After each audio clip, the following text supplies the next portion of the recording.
Good morning, good afternoon, depending on where you're based. I assume you guys have probably seen the first part into this, and the idea behind it was separated into two parts. Where one was talking about general ideologies, and then I wanted us to spend as a big segment. You can see him playing with his phone, but it's all right.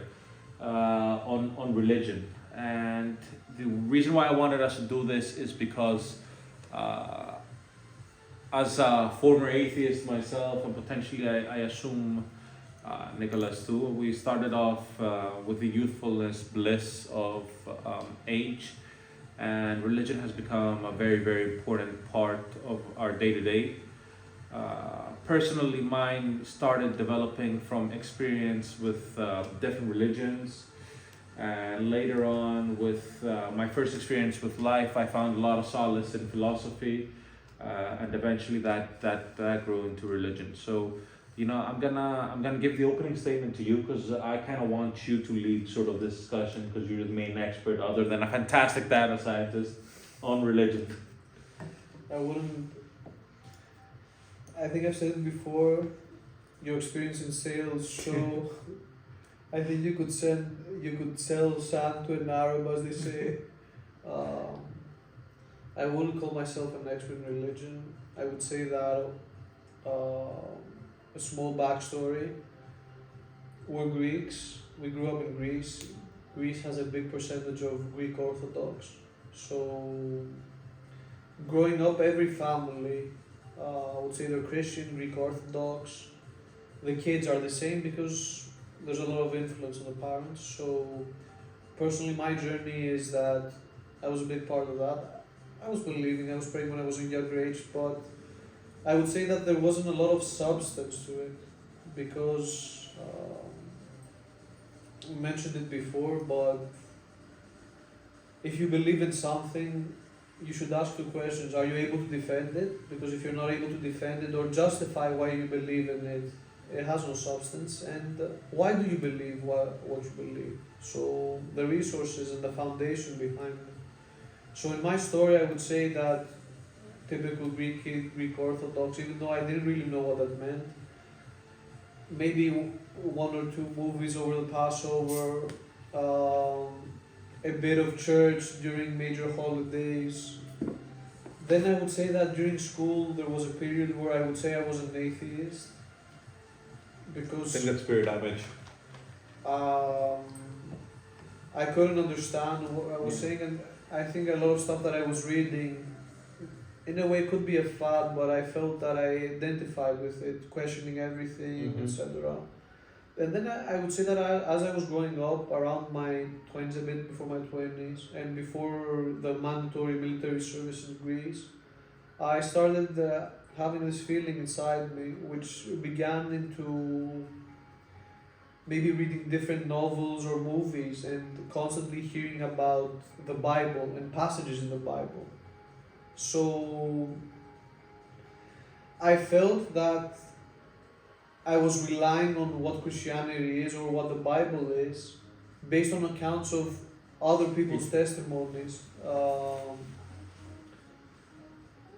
which it could be a bit ironic because a lot of books in the New Testament are based on first or second hand eyewitness testimonies, but I would say in a way you hear a reference, you hear what Christianity is or what the Bible is or verse for the Bible, but a lot of things if you haven't experienced them yourself, you can't really understand if you agree or don't agree with it. And as an individual, a lot of times when there was a new video game, because I used to play a lot of video games in the past, or a new movie, and I heard a lot of hype behind it, or a lot of people describing it, very popular, it was the best thing ever. Once I actually engaged or watched the movie or engaged into the video game, I didn't share the same sentiment. So it was like I was delegating what this was or what it meant or what it was describing. I hadn't experienced it. So there was this growing feeling inside my body, a lot of questions, what it is. And I think shortly after my army service, it kept on growing.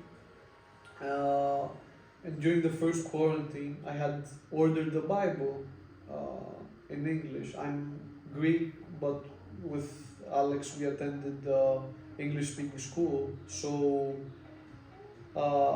I was ordering various books at the time. I found a very nice leather Sure.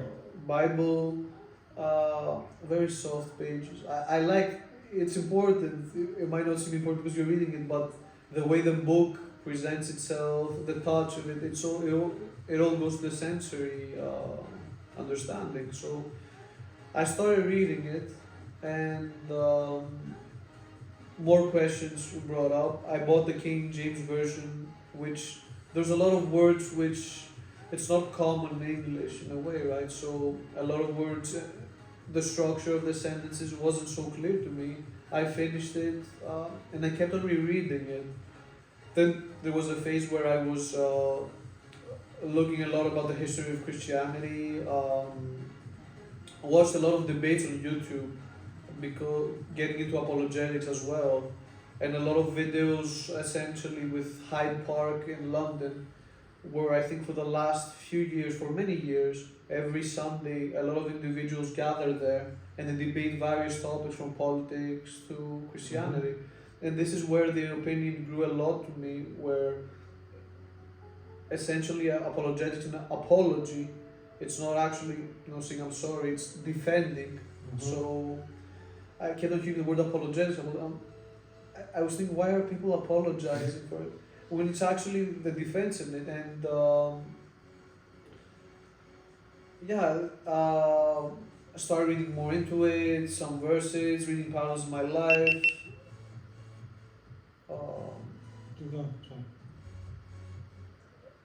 Getting into it, and one of the things that I started noticing that there was a lot of time praying a lot more. If I could summarize all of this, I would say it's getting into Christianity, defending the religion, having to say what justifying why I believe what I believe. Battery? Yep. Export the. No, but it's okay. We have the phone going. Oh, okay. I'm telling you, devil's work.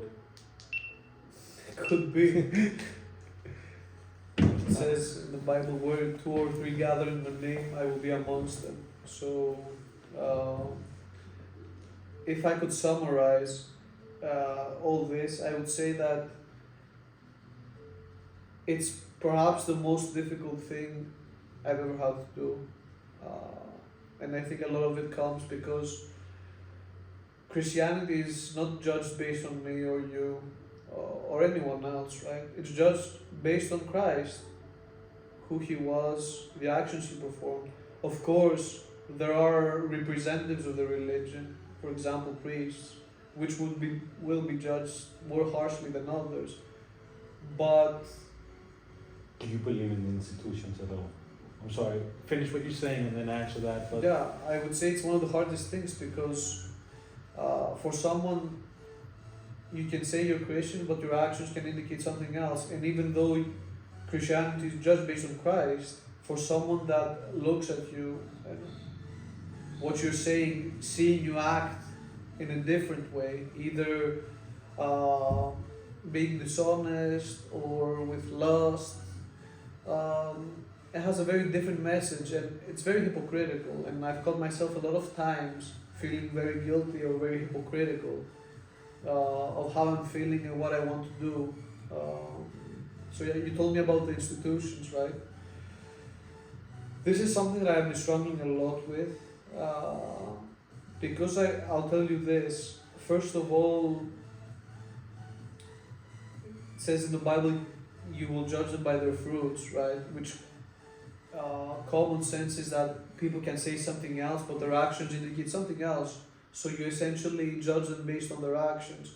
And you see a lot of people, priests or supposed representatives of religion, following very un-Christ-like behaviors. Either this could be benefiting massively through monetary scandals, or preaching a message which isn't exactly biblical. You see it a lot with, for example, a lot of Protestant churches in the US. The financial scandals, Greece is no... no, we're we'll just dress it up nicely. Don't worry about it. Yes, Greece is no exception to this. So it's really difficult because a lot of times you can talk to a lot of. It's very difficult to find a church which has a very powerful biblical message, supporting a biblical message, and you can grow there intellectually. It might sound a bit wrong, but I don't often go to church unless I want to pray. I would like the opportunity to have a church that has a spiritual father which we align a lot with. I feel that I can trust and discuss a lot of topics. I haven't found that yet, but it's trusting the institution. It's a bit of a difficult statement because I would say I am very distrustful at this point in time. And again, it goes to the biblical message that beware of wolves in sheep's clothing. A lot of people might pretend to be one way, but be another way.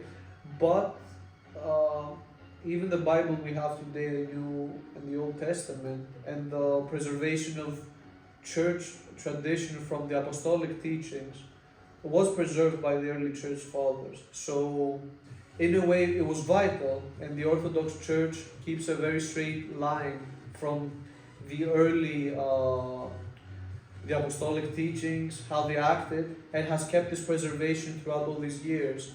So I would say in a way yes and no, because a very vital role.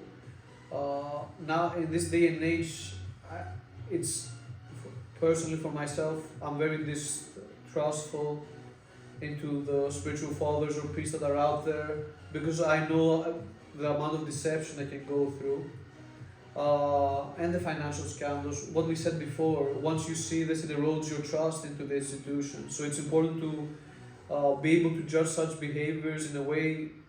What I try to do is, would Christ do this? Is it an action that would reflect on Christ's teachings and the way he behaved? And this is how Christianity is judged, because you have a standard of proof, you have something that you can understand. So financial scandals or mistreating of children, to put it lightly, which was a big scandal in the Catholic Church, this doesn't appear anywhere in the Bible. In fact, there's a passage in the Bible which alludes me which one is exactly, but it says that if anyone mistreats this little one, it's better that a big anchor is tied or a big stone is tied and they are drawn and they are drowned. So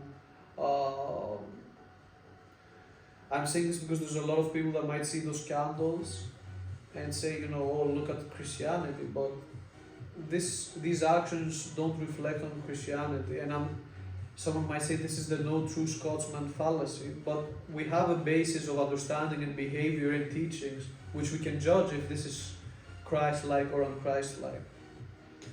Okay, you put a lot of data out there, so you know my background. I've lived between the Orthodox world in Greece and the Islamic world in Egypt, so I've lived and seen a little bit of both. I've lived mostly in Greece, so my encounters with Islam have been very, very limited in terms of time, but very effective in terms of its teachings. I am not a Muslim, no. I have chosen Christianity I went through a dark time when I started off my adulthood, and I went into philosophy and religion, and there were passages there that you found across some philosophical books that mentioned the Borgia family, for example. And for those of you that know, the Borgia families were anything but following the teachings of Christ. But at the end of the day, one of them ended up becoming the Pope. Okay. Cesare ended up killing Juan, his brother, and ended up having sexual relationships with his sister. Right, so you had a whole system within the Catholic Church that was very, very corrupt. And he was also the first non-Italian sort of Pope to become Pope. but they were used in philosophy very, very frequently for teaching effectiveness, leadership, etc., etc. So they have some interesting lessons. They have a lot of interesting downsides too. But that sort of attracted me to religion. And then the next part that sort of dropped me in was when I transferred. I went to Malta. I saw something there that you only see here on Easter, right? And here you see it for 10 minutes during Easter, and then everybody goes home to eat or whatnot. And that's the traditions that Malta has. So every little village or city in Malta has a patron saint. And that patron saint celebrates once a year, plus big religious holidays like Christmas, Easter, etc., etc. So you would sit at home, and all of a sudden you would see the whole village, the whole city, passing underneath your house with statues of the saints, statues of Christ, statues of the Holy Mary, singing, chanting. So it was a very community-based Christian adoption. That was very sentimental to me, because I would sit frequently into the balcony. I never joined, but I would sit frequently onto my balcony, and I would watch and observe these, because it would be a whole community of people coming by and singing and chanting. Once I relocated back to Greece, and this is why Catholicism holds a little special place in my heart for me, mostly because it enables a very fundamental teaching, and that is the community aspect of it. But once I came back and I dealt with the things I dealt with here, and I came a little bit closer to the institutions here and interacted with them, and saw some of the things that were not meant for people to see, not in terms of child molestation or anything, but mostly financial scandals, the tying between religion and politics, or the current scandal that's ongoing, the Greek Church of selling properties in our border to people of other religions in other countries that wanted to conquer the Greek lands in the past. So seeing this has pulled me a little bit away from the Orthodox belief. I still like Christianity. I do have much respect for evangelicals, for example, that are very hardcore into their belief and faith. I don't think of them as perfect, but I do have a good understanding of them, and I like how they practice what they preach. I have a lot of love towards Catholicism because of the way they on a day-to-day basis, right? On the way they interpret the teachings they've learned and how they maintain this community of standard. And sure enough, on a bigger scale, it's very corrupt. But then I'm looking at the Greek Orthodox Church as an institution, not as a belief system, because as a belief system I agree with it. But I'm looking at it as an institution, and I realize that the institution itself has been by far more corrupted, or of equal scale of corruption than the leaders, equal scales of corruptions as leaders of the Catholic Church. Not your day-to-day Catholic Church. You're looking at me with a very, very interesting look. I'm focusing. But on a big scale, I see the same level of corruption. Granted, the Greek Orthodox Church doesn't have a complicated banking system like the Vatican does. It doesn't have diplomacy on a scale that the Vatican does. It doesn't have the archives of the Vatican. So, and it makes sense because it was a schism of religion that theoretically reflects the original adoption of Christianity, but it didn't have the voice and the movement that the Catholic Church had. So it never had some of this directly. It has helped in smaller cases, but it hasn't. So for me, I consider institutions very corrupt in general. I'm a big fan of Christianity. If you ask me to sort of tell you what kind of a Christian I am, I'll tell you not too sure. There are aspects I really, really like. I'll tell you that I'm not particularly fond of, and this is very interesting to me because, for example, the UAE, for example, doesn't want to send any more Muslim students to the UK. The United Arab Emirates doesn't want to send any students to the UK because they fear fundamentalism, Islamic fundamentalism in the UK. So I think Islam has to go through its dark ages, overcome those dark ages, and evolve. Because I don't see it as a potential. They keep on saying they're a religion of peace, but they aren't. So there needs to be, and I'm trying to be very politically correct the way I'm saying this. There needs to be a lot of evolution within that religion for it to be considered a religion that is not as aggressive or as a conquest religion, a religion of conquest rather than one of peace. So I cannot find potential alliances into that religion, and it's also in the teachings, because you look at the Christian teachings and love thy neighbor, love thyself, turn the other cheek, and you don't get these kind of teachings in really any other religion.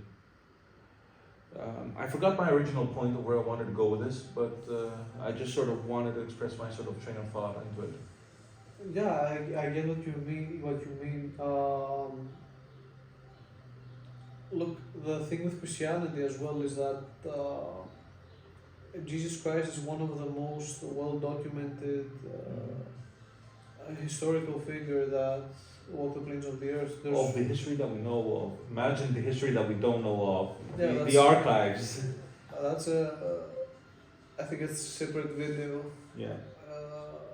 Good idea to explore it, but there are more manuscripts regarding the life and death of Jesus Christ than even Julius Caesar.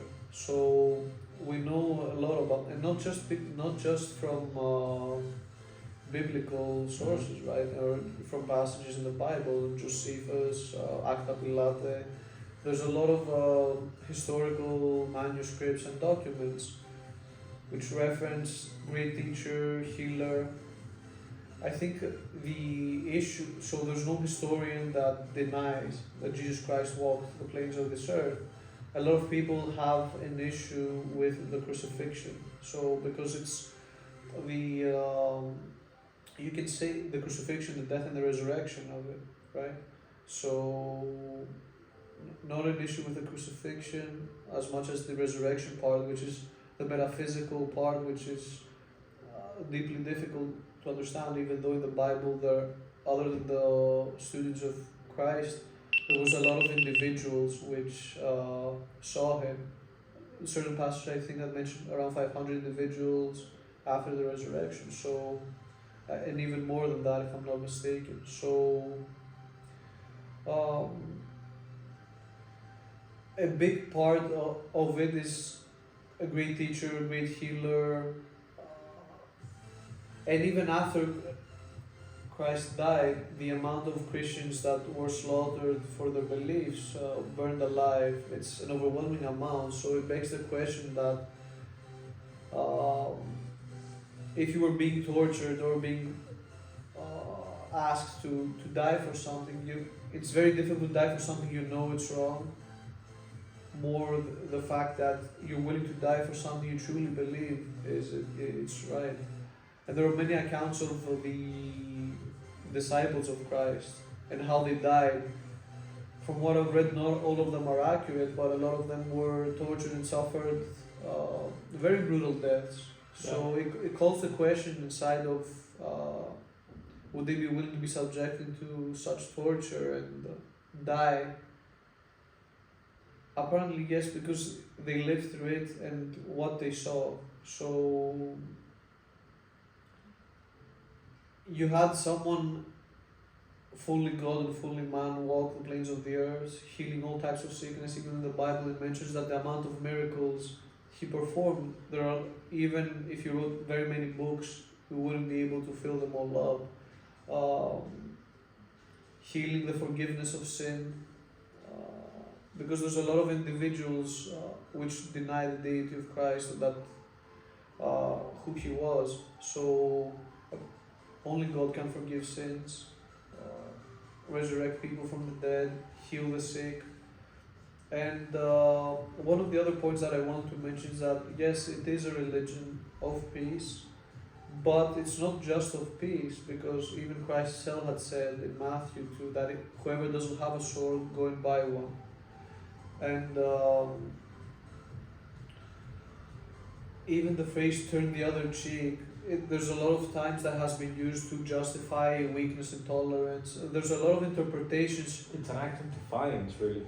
I've read that too, but there's a lot of explanations behind that. So, for example, the way he got slapped, if the individual, he had said to turn the other cheek, but if the individual actually slapped him again, that would, there was a certain way you treated those beneath you, and I think even the right or the left way, I don't remember precisely, but if they would have slapped him again, it would have been of an equal treatment.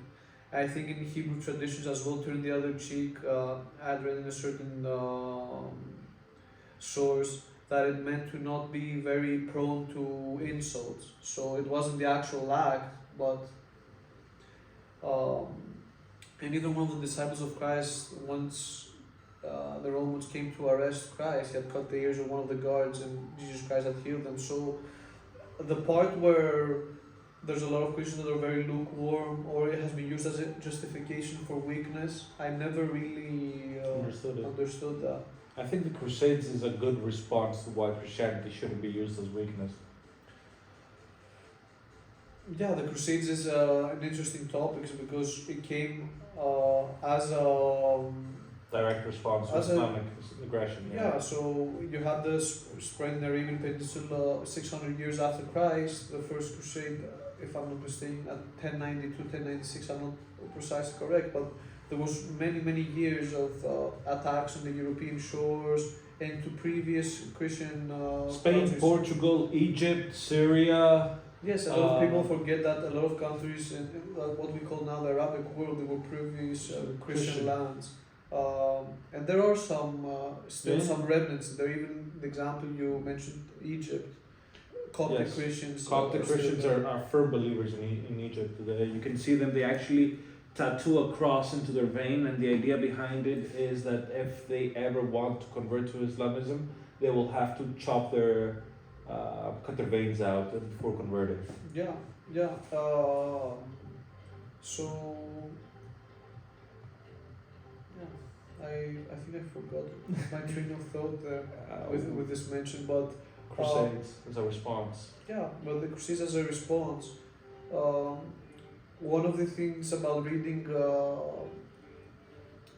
church history or the history of Christianity, or even what we see today, is that no institution is impervious to corruption or using a specific message to get your way, and the church or church institutions are not impervious to this. So one of the things I've also struggled with is that, okay, we are called to be like Christ, but it's an impossible task because only God is perfect and you're called to be a perfect individual, right? So there's a lot of antagonizing thoughts during that part. How can you be perfect when only God is perfect? It's very difficult. But then the response to that could be that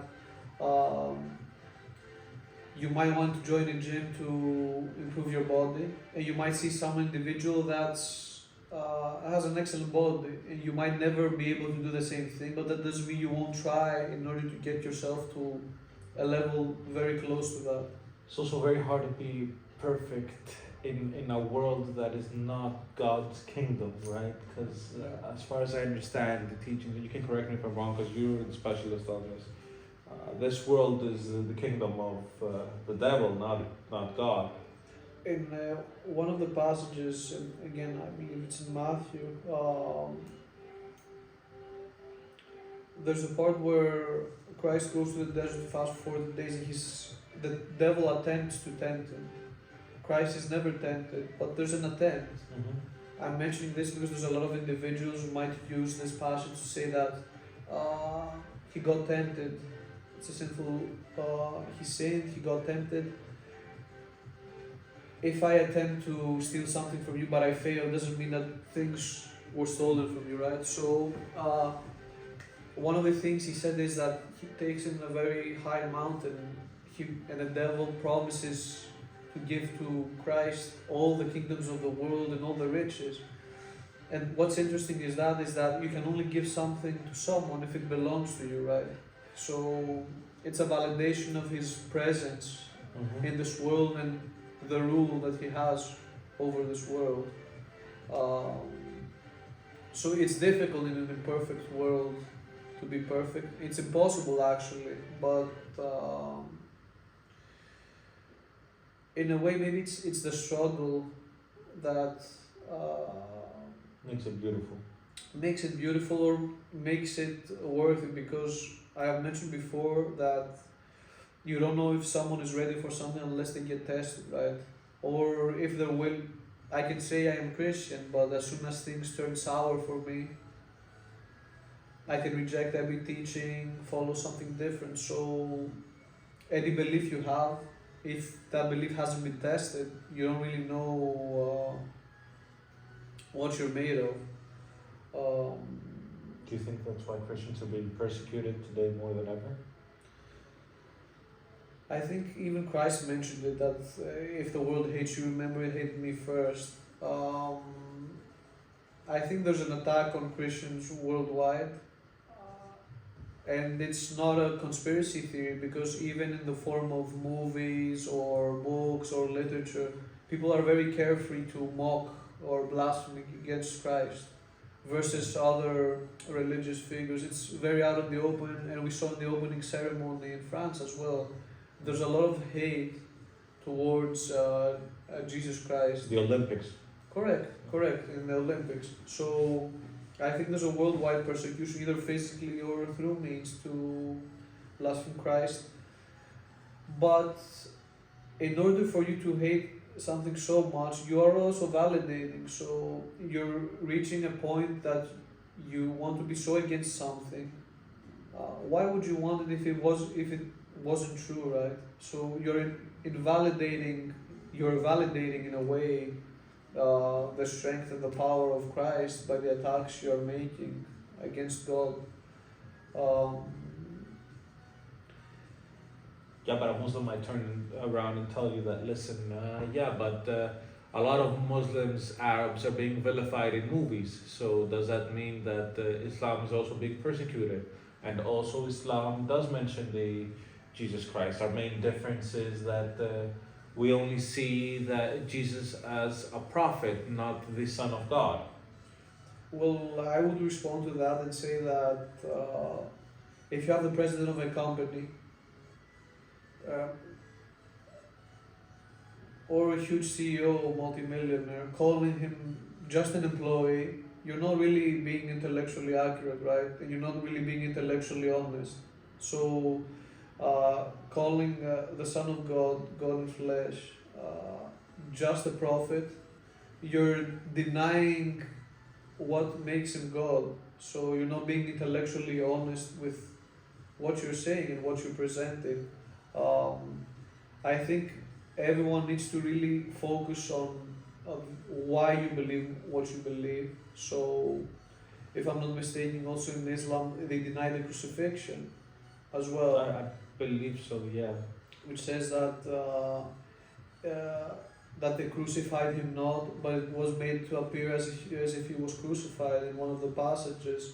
Which Yes, because that justifies the resurrection. You're right. The crucifixion is one of the most well documented facts inside. So no historical figure denies it. You could bring a point of contention about the resurrection, the metaphysical aspects, the healing, etc. But the crucifixion, as a fact and as a historical event, it's something that no one denies.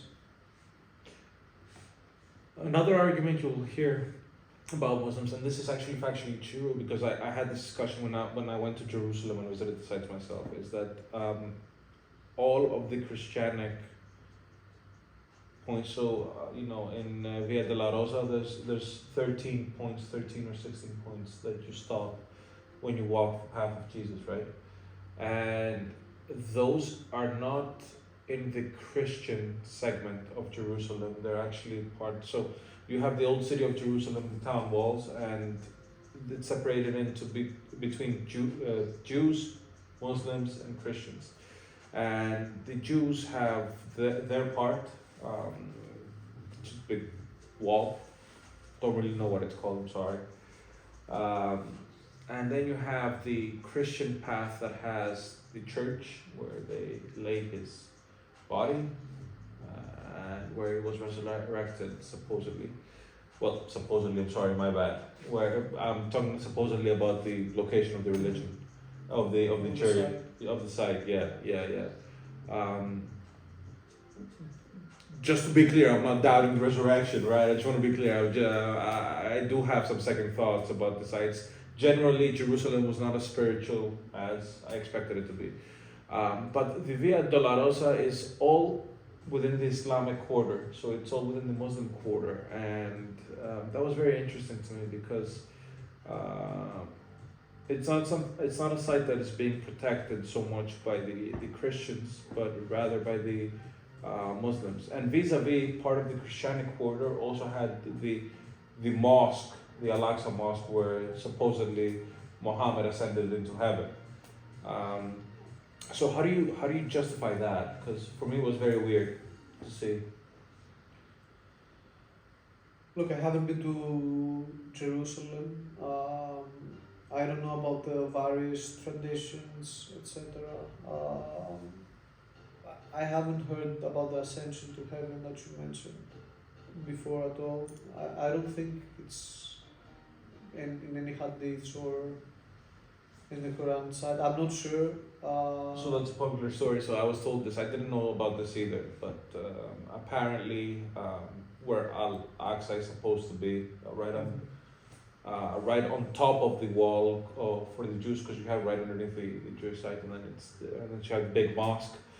And both the Jews and the Muslims are contesting that. But supposedly in that mosque, yes, there was a rock that Muhammad touched and ascended to heaven. I'll have to read on that. From my understanding, after his death, he had a burial or something like that, but I haven't heard that story before. No, I'm not talking about his death, I'm talking about his ascension to heaven. You know what? I'm not sure. I don't specialize in Islam, so don't take my word for it. I'm just telling you what the coked out taxi driver told me in Jerusalem. Okay, maybe he had confused it or something. Or maybe it was an attempt to sort of bring up Islam closer to Christianity. Look, there's a lot of talks about the Abrahamic religions, right? And that they're all the same. If they're all the same, they would be the same religion. So I don't share that viewpoint. I think there are very many fundamental differences between each of these religions. So with Christianity, Christians believe that Jesus Christ was the Son of God, fully flesh, Father, Son, and Holy Spirit, Holy Trinity. With the Jews and with they're still waiting for their Messiah. They deny that Jesus Christ was their Messiah, their Savior. So again, I wouldn't call it the same as Christianity based on the fact that the Messiah came, they denied him. Why do you think that is? Because Jesus was frequently called the King of Jews, right? In a more of a mocking way, he was called the King of the Jews, especially when they had the crown of thorns on him and it was written in his cross. I think that there was an expectation that because the Jews were under the Roman rule during that time, that their Messiah would be a military leader that would come and save them. And Jesus Christ, powerful, but he didn't come in the form that they were expecting, which... Yeah, but neither did Moses when they were freed from Egypt. Jesus Christ had said, I am the law of Moses. So essentially, a lot of the things that was going on during that time is that the Pharisees and other very popular spiritual leaders and Jewish rabbis there it's one of those forms that you look so deep into the tree that you miss the forest. Right. So they had the law of Moses in front of them. So one of the things is that Jesus Christ is the Word of God, right? So God created everything through the Word. So the Word became flesh, as it says in the book of John. When Moses had came back with the command, the tablets, it was written in stone. It was created through the Word. So I am the law of Moses. How it should be practiced was the incarnation. He encompassed everything on how the law should perform, and he called out the dishonest people amongst them. He called them a brood of vipers, hypocrites, because they were practicing. They had their own way of practicing what was happening, and it goes again to that everything that turns out to be human, every institution gets distorted, or it's very easy to get distorted or be practiced in a way that wasn't meant for it to be practiced. So there was a lot of uprising, a lot of fear from the spiritual leaders because he had started getting a big gathering. So they denied that he was God flesh, even though he performed a lot of miracles in front of them. He was even called that he was doing all these miracles through devils, and the response there was that a house divided amongst itself cannot stand. If he casts out devils, how can he be a devil, right? So, well, the devil does work with deception, one might argue. Correct, but we're not talking about deception, we're talking about individuals being actually healed, sins forgiven, the blind are seeing, the maimed individuals are walking again. Even in the pool of Bethesda, there was an individual that was crippled from birth that managed to regain his faith. So the expectation was of a military leader that would defeat the Romans and free the Jews from the physical part of being enslaved. Even though the battle there was not so much physical as it was spiritual. So even the book of Ephesians, chapter 6, verse 12, that we struggle not against flesh and blood, but against principalities, powers, the rulers of the darkness of this world, spiritual wickedness in high places. So he came to set the whole world free, sacrificing himself for all of us. So no difference can be between Jews and Gentiles, that whoever believes in him shall not perish but have everlasting life. The Jews thought that he was a big blasphemer. He was blaspheming by calling himself the Son of God. The Father and I are one. So they ended up crucifying him, voting for his crucifixion, and choosing to crucify him instead of Barabbas at the time, and with the expectation there that he wasn't their chosen one. Even in Isaiah chapter 53, it talks about Jesus Christ on the cross being pierced, being himself alone amongst many individuals that they hated him. And there are many prophecies which Jesus Christ fulfilled. Where he was born, how he entered Jerusalem, that he would be betrayed, with the amount of coins that he was betrayed with. I think it has to do a lot of the time with a sort of cognitive dissonance, that because he wasn't in the way they were expecting him to be, and was going against what they were teaching, they did not accept him. Right. And this is big fundamental difference, and the fundamental difference with Islam is what you mentioned before, that they consider him a prophet. one of the biggest fundamental difference, and that the fact that Allah doesn't have his sons. So Jesus Christ being the Son of God is problematic, right? Because Allah doesn't have a son. How? And when he was praying to the Father. So who was he praying to? There's a fundamental difference between the Most High Elohim, Yahweh, and Allah. in the case that son, father, the difference. So there are many fundamental differences in these parts. It's the reason why uh, the Abrahamic religions being very tied together, I don't consider this very valid. Um, or, for example, a lot of the things that I said Judeo-Christian values, there's a lot of fundamental differences between Judaism and Christianity. The main part being the denial of the resurrection of Jesus Christ, he was the Son of God. So, with all this, we live in a world that there's a lot of information everywhere. There's a lot of, now with AI as well, slope information. It's very difficult to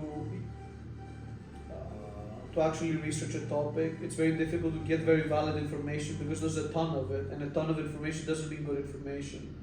So even though we have, in a way, the whole world in our phones, it's very difficult to navigate through it. Can I just pause you there for a second and move away from that discussion and sort of throw you into another one? Do you believe in today, modernity, our time? We experience spiritual battle on a much bigger scale than back then, and why? Ooh, this is So I think it's much easier for us to experience spiritual weakness and spiritual battle because it's very easy to get any message across the phones, through social media. We live in a constant state of alert. We live in times where they're very turbulent. The news cycle is dominated by a lot of negativity in news. So can I just pause you there and rephrase it? Right? So you have studied Christianity, you are a Christian. And as far as I know, you've also studied books that were banned by the church that also involved Christianity or were let out from the Bible. I wouldn't say a really banned. I've read the Apocrypha books,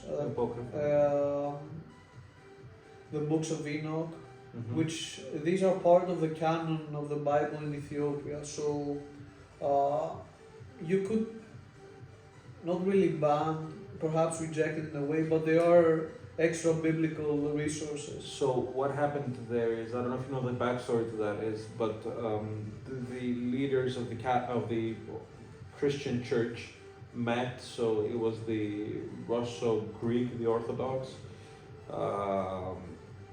I believe one was in Turkey, also the Orthodox, and the Catholics, and they met and they decided on, when putting together the Bible, what parts they would leave out and what parts they wouldn't leave in. So the Apocrypha, the idea behind it was that there are some aspects of the Bible that cannot be verified. And that was why the Book of Enoch, for example, was left behind, or why the Apocrypha were left behind. And there's more aspects. There's Mary Magdalene. I believe she wrote something too. There's a series of books that haven't been included. There are, but back then there was a very strict.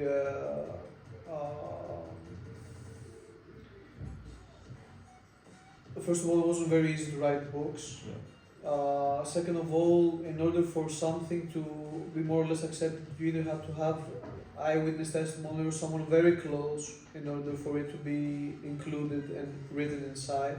So there are a lot of books, for example, the book of Barabbas, if I'm not mistaken. I think I'm not saying it correctly, but which was a 13th century known forgery. And there's a very good Christian, James West, I don't remember really his name, let me look up, which is extremely intelligent individual. The end point I wanted to reach is, do you believe in these forces of evil, devils and angels that are into play within our current world? Give me a second. And if so, to what extent I would assume they impact our day-to-day lives. So those would be my two questions to you. Basically, that was my end sort of topic.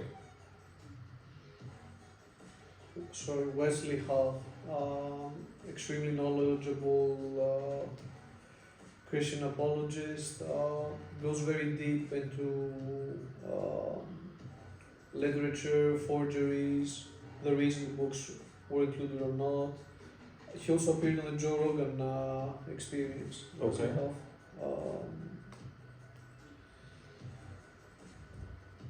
I would say that whether I believe it or not doesn't make it true or not. So there's a part of the absolute truth.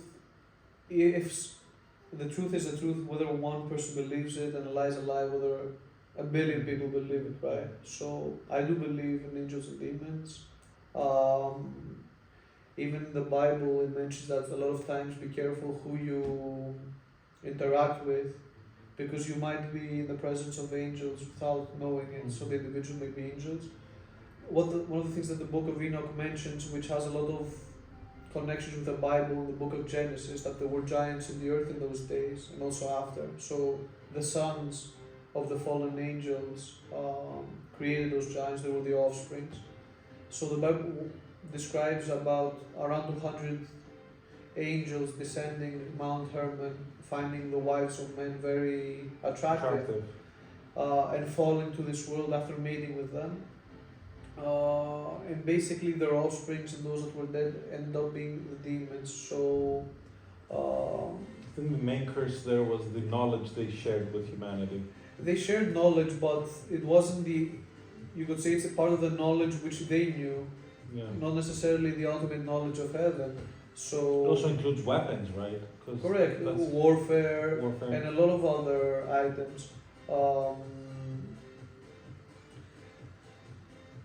I would say that I do believe in them. I believe there's a lot of spiritual battles going on, a lot of influence, distractions going on. I think that even in the book of Enoch, the mentions of what happened afterwards, and the flood was essentially necessary in order to erase these giants, kill them off, and how sinful the world had become. So And the rainbow, a covenant of it never happening again. correct, that the earth would never be destroyed in the same way again. But yeah, there's a point that my mind's not really too It's okay, we had a long discussion. working too well right now, but it's an interesting read, the books of Enoch. Early in Genesis it mentions that the giants in the earth in those days, Goliath, which was a giant, slain by King David, and during those times, their presence, and how 1/3 of the angels fell with Lucifer in Mount Hermon. So, I think we live in very interesting times right now, because one of those things that are mentioned a lot in before the end of times and the signs of the end of times is an increase in natural disasters, rumors of wars which are becoming a lot more popular, and whether I believe it or not, I think it holds true. Do you know what I find interesting? I agree with you, but I find interesting the fact that while these fallen angels came to earth, mated with people here, and gave all this knowledge, which some might argue some aspect of it were beneficial, sure enough, like health, for example. The counter argument to that being that humans would live beyond the age of 100, so they actually did more damage than good. There's a lot of information there that I feel is missing, and I feel that the institutions that are supposed to be representing how this information is transferred to us, they basically make sure that it's not fully transferred. There's huge gaps in whether you look at it historically or religiously. There's gaps in moments of history that if you cover it with these books that are not out in public supposedly, or not canon religion, canon Christianity, if you cover it with this, it explains certain events in certain periods of times. And I feel, again, I'm beating around the bush, I'm going around the Vatican archives in circles, but I feel that there's a lot of information in those archives that includes a lot of information of where we come from, not in a conspiracy way, but where we come from spiritually, where we were meant to be spiritually, which parts of history has hindered us from getting there because of what factors, and what should we do to overcome these factors and where we should become. And I'm not even gonna deep dive into aspects like the Anunnaki, middle stations and whatnot, all these theories. But just from a historical standpoint, it just feels that there are huge gaps. And these gaps can be answered by religion, but I feel that the people responsible for answering these, for some reason, and my theory is that the reason is that they're trying to cover their own aspects, because you might get things like churches not really being necessary for practicing your faith coming out, or other religions being fake, so you eventually get a bigger conversion into, I believe, Christianity, but the same argument can be made for Islam or Judaism. I would say that one of the things that we mentioned before is the attack on Christianity, validating it, right? Because why would you attack something you know? I agree. So I maybe agree. one could say as a distraction. I would say that into such a big effect, would be difficult to do it just for the pure point of a distraction. But another thing that validates a lot is, for example, I mentioned before my journey through this.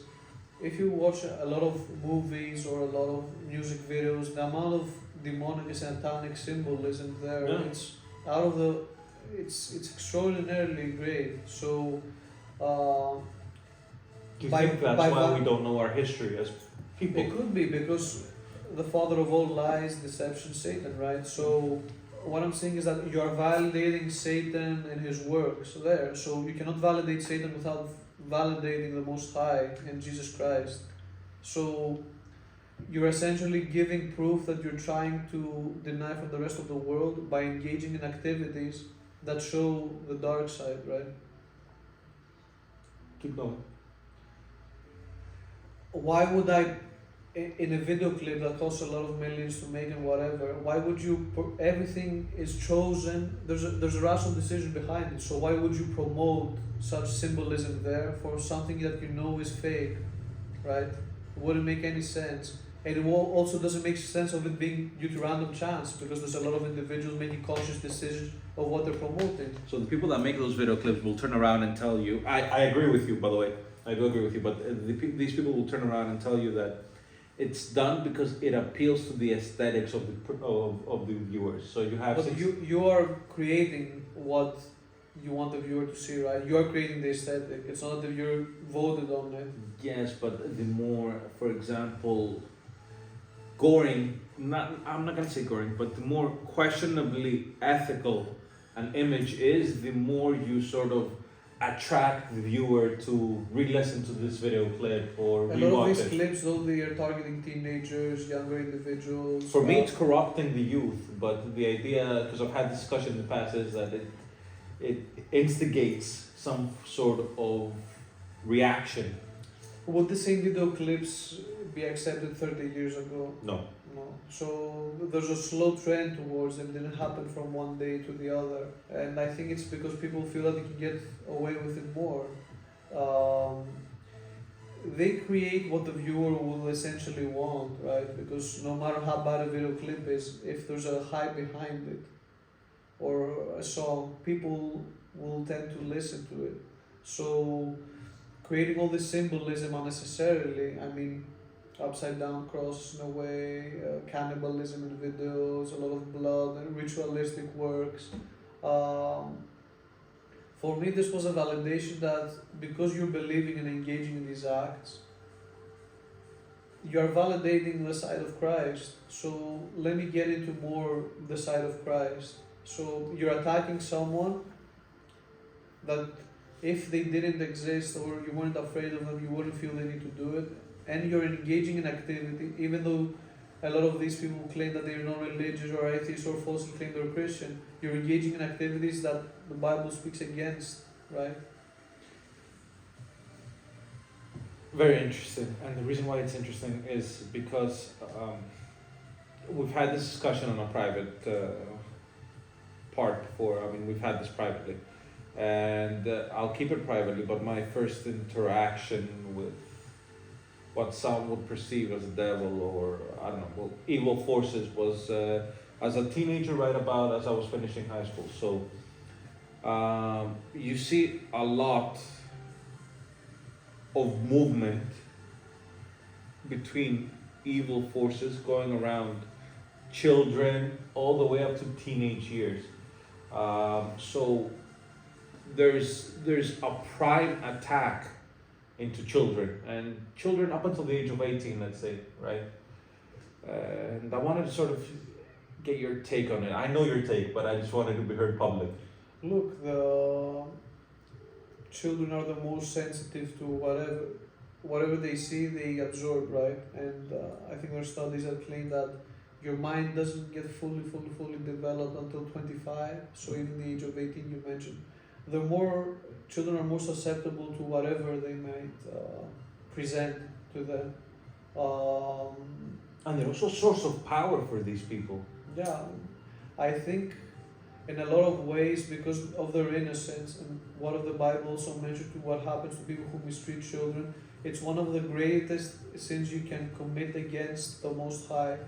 So against God and Jesus Christ, it's one of the greatest sins you can commit in the world, mistreating children, and the types of even ritualistic sacrifices or whatever that happens, because even in the Bible from the Old Testament, the Canaanites that were sacrificing various children to their entities that they believed in, and this was an exchange of power, getting something back. This is why the reason of Jesus Christ's sacrifice is considered the ultimate weapon, because power in the blood, sacrificing children, but the ultimate thing you can sacrifice is God and flesh, so the blood of God cannot surpass it with any sacrifice.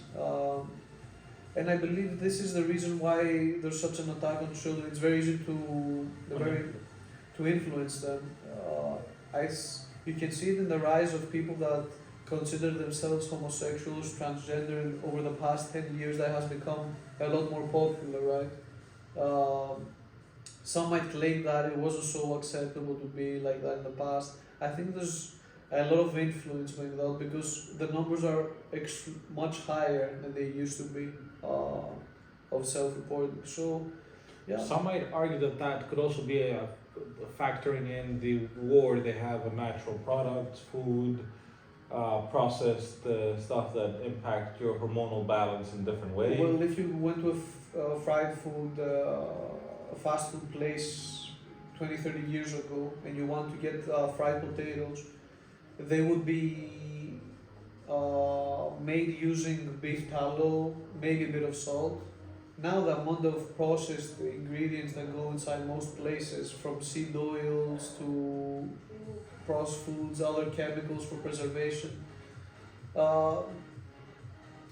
then the food we eat now, arguably, it's much worse than our fathers or grandparents used to eat and consume. Even the water, so the amount of chemical and pollution has been going inside. Industrialization, we're getting worse food, worse water, the atmosphere is a lot worse as well. So it seems that there's an attack from every side. Everywhere. Yeah. So spiritually, in the physical environment you're in, news cycles that dominates with very negative news. It's very difficult to be, unless, I don't know, you're woefully ignorant or blissful or lucky to be in a state of, all the time happy. or balanced in a way. So, in a state of constant spiritual warfare, what is for you the best defense against it?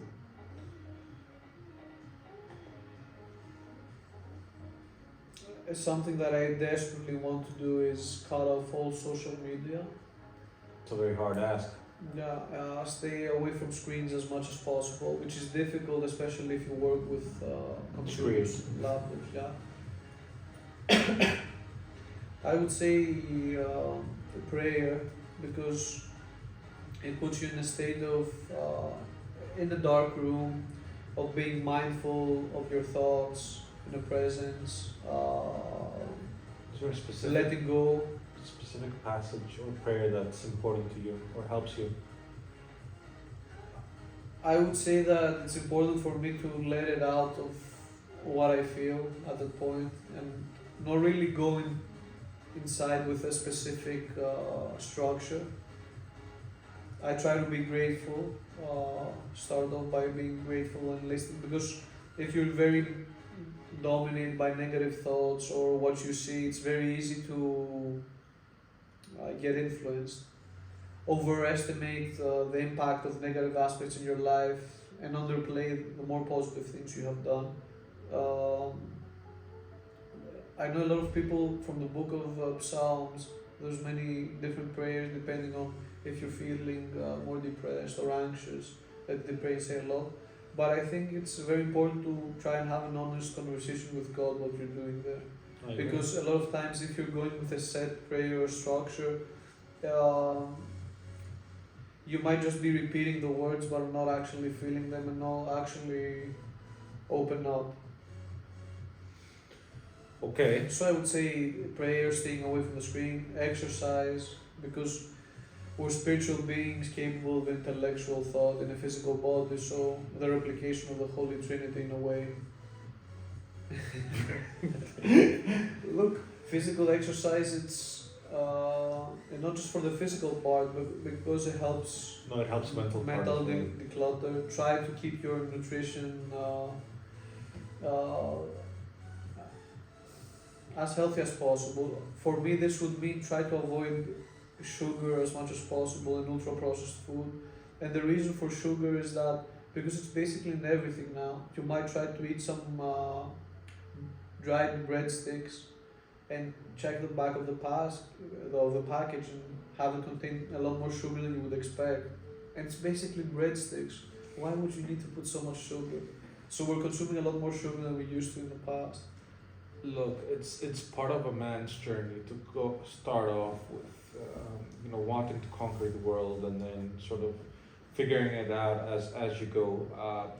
The main thing is that you have certain institutions, and I keep on insisting with institutions that are there for a big part of your life, and what they do is they indoctrinate you on all kinds of crap, but you don't get a deep religious understanding of whatever religion you want to practice, or all religions if you want to have, to be fair. You don't get a good understanding of religions. You don't get taught the health aspects of working out, why it's important to work out in relation to your relationship with God, to your relationship with work, to your relationship with your day-to-day. What role should God have in your day-to-day? Why is he there? Why you're supposed to be in his image? What does that mean for you? So I keep evolving this conversation around institutions because for me the impact they have are very, very important. I think it's part of why it says that our struggle is not physical, because we're bombarded by tons of different viewpoints from tons of different mediums. Everyone claims that they're the source and the truth. It's very difficult because your mind is, and your spirit in a way, they're constantly getting attacked by different viewpoints, different messages that want to be passed across. So I agree with you, institutions hold tremendous amount of power. Yeah, they do. I would say, and I will conclude at this point, that which is the way, which is the truth, which is the life. In the passage in the Bible, Christ himself says, I am the way, the truth, and the life. No man comes to the Father but by me. So, part of the reason why I mentioned before prayer, because it's a time of closing windows and shutters and having some alone time to declutter Right. and focus, try to focus on gratitude, what you want to do, and try to escape all this constant bombardment that happens. I think that is the best way to conclude this. So, thank you for watching. Thank you for The 3-hour conversation we had today. Thank you for being here.